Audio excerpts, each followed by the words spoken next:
Tom, when you look to this spring compared to last year when you were new and you were kind of learning everything, what is the biggest difference for you? How you feel going through your second spring at Ford? I would say I'm probably most of all more comfortable.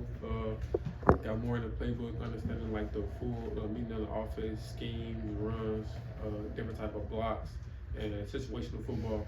So overall, I would say I'm more comfortable just with the whole scheme of things. Yeah, to follow up on that, Kirby said last year they were on you a lot about your physical toughness, what you're doing without the ball. Just what do you remember about acclimating to that this time last year, and how much better do you think you've gotten blocking and stuff like that at this point this year? Honestly, I feel like that it just helped like my overall game, just made me a better player. I feel like people look at what you do without the ball, and I feel like there's some like a main point that I wanted to hit on and just improve for me. Like if the ball doesn't come my way, block or find somebody to block and just be an asset to the team and not my ability to stand around. Sort of along those lines, you've been through that transition before. What would your advice be to the three guys that are transferring in and being a part of this offense for the first time this spring? Honestly, for those three guys, they're actually coming along great with the playbook. As far as like our team runs, physicality and stuff, they're really bought in. I just say, just tell them, just like honestly enjoy it. Just don't take it with a grain of salt. Like actually like enjoy it, the struggles, the good times, the bad times, which they have. And I've seen all three of those guys, our whole room actually grow tremendously. So I would just tell them, just enjoy the journey, just keep striving, just keep having fun. Yeah, what have you seen out of Dylan Bell this spring and how he's continued to develop as a wide receiver with you guys? I feel like my guy D Bell, along with all of us, have been just growing in every which way he can. I feel like all of us are kind of like interchangeable parts. Like we can all play each other's position, which I feel that makes us really versatile because you don't know who's gonna line up where, what that person gonna do. They might have been in the backfield one play, they might be on the outside the next.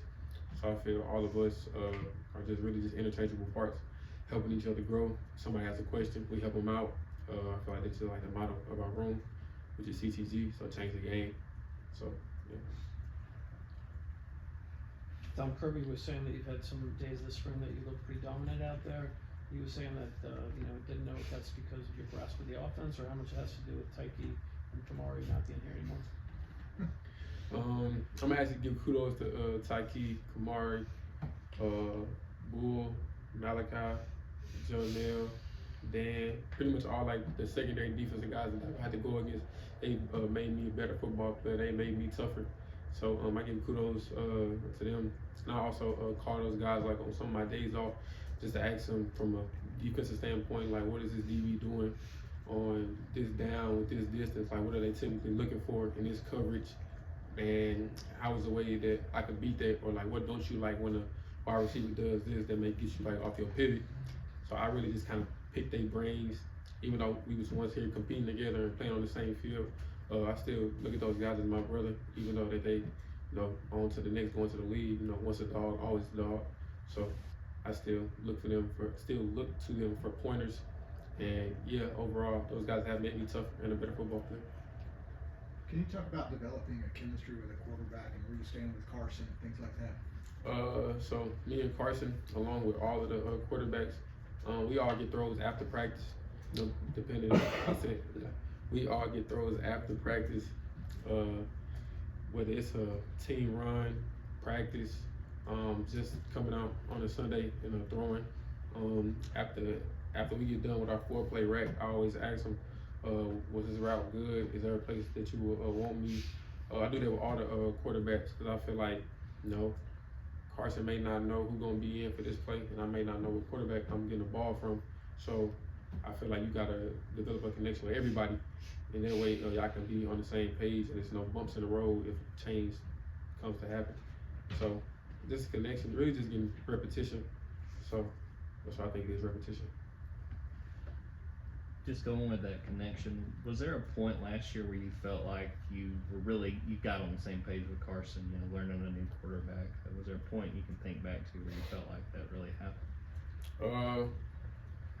I would say since I first got here, like when I first got here, I had hooked up with him and just asked him like, I also asked him, from a quarterback standpoint, if you can help me with the playbook as well, like is there a certain look that you want me to run the route this way? You want me to do this, do that? So I just feel like once again like repetition, but really like every game is different because you're going against a different team with a different scheme. So I don't really be focused on myself. As long as we win, that's really all I care about. So when we win, we all connected, and I feel like we want to get connected family. So yeah. Hey Dom, even though it's real early, you're still learning and all of that. What's the most exciting? What excites you most about the offense right now? What you're seeing? Really the connection of the offense, and what I mean by that is like good play, bad play. Like we all keep our same composure. I feel like it's no good play that can put us too high, and I feel like it's no bad play that can put us too low. So I just feel like our connection. Somebody has a mess up, everybody's huddling around them, telling them like next play mentality. Somebody has a good play, they huddling up, telling them good play, but we got to keep going. Like job not finished. So my biggest thing I would say is our connection. Yeah, Dom, you obviously have potential to playbook now, but how do you go about absorbing a playbook? What are the processes? Are you just reading through it? Are you taking notes, mapping it out? How do you go about learning and absorbing a playbook? So me actually,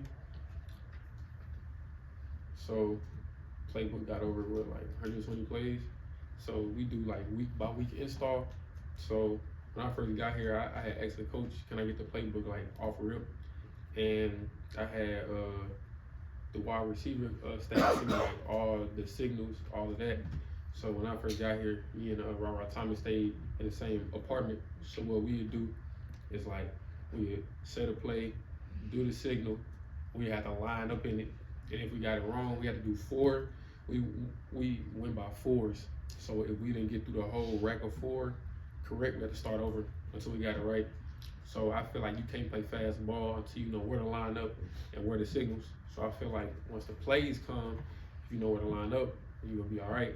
And then once the plays come, not just knowing what you got, but knowing the concept of the play, that way you could be anywhere on the field, you could be a more versatile player, which I feel that also comes with connection. And also it's really like a want to, like you gotta want to be in the playbook, you gotta want to know the plays.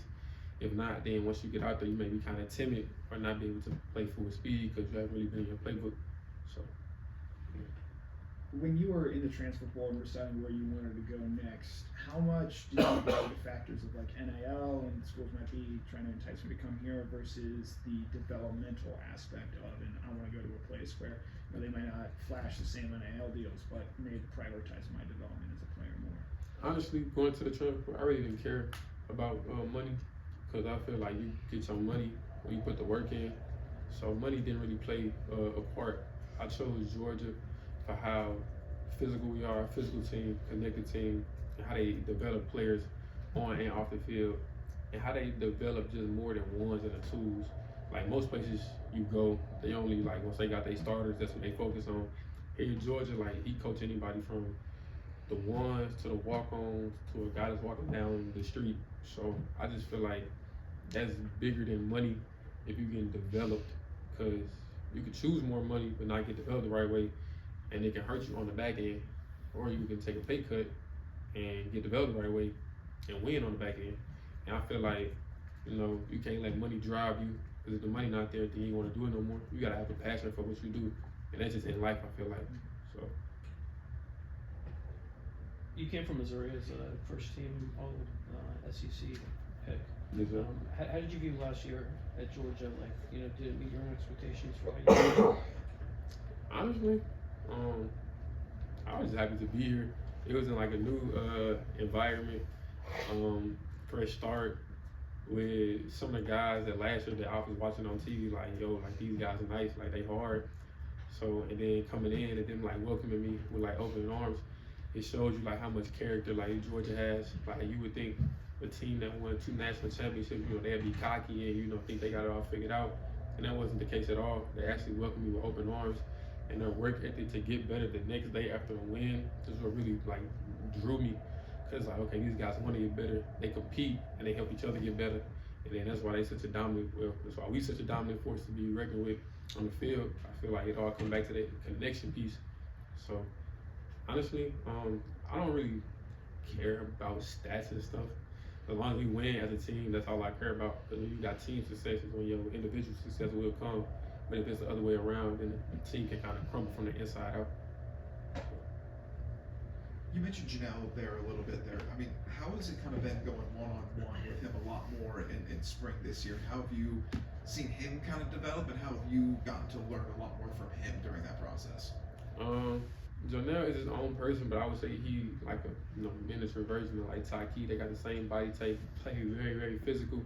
Along with all of the other DBs, I just seen them all come a long way from having who we had last year to having who we have this year. A lot of those young guys really learn from the vets, and you can tell by how they go about their business, how they go about practicing, and just how they carry themselves as young men. And what I've learned about Jonelle is just basically the same thing I asked Tyke, like what position does a DB not want to be in? What are you looking for on this down, on this conversion? Is there a certain call y'all go to when we stack? Just things of those nature, just kind of try to pick his brain from a defensive standpoint. Time for one more. What kind of improvement have you seen out of Arian this spring? Coach said that he had made a couple big plays on Saturday. Really, honestly, probably just his like overall demeanor. I'm not saying that from like a negative standpoint, just it's probably what I've seen the most overall demeanor and swag on the field. You know, he's I'd probably say like the bright light of the room, you know, always uplifting, always in a good mood, ready to practice. So I'd probably say he like the spark plug of the room. They get all of us going. So that's probably like the biggest thing I've seen from him. Also, he stepped into like that leadership role of the room. So it's probably the main thing. Thank you, John. Thanks, Tom. No problem.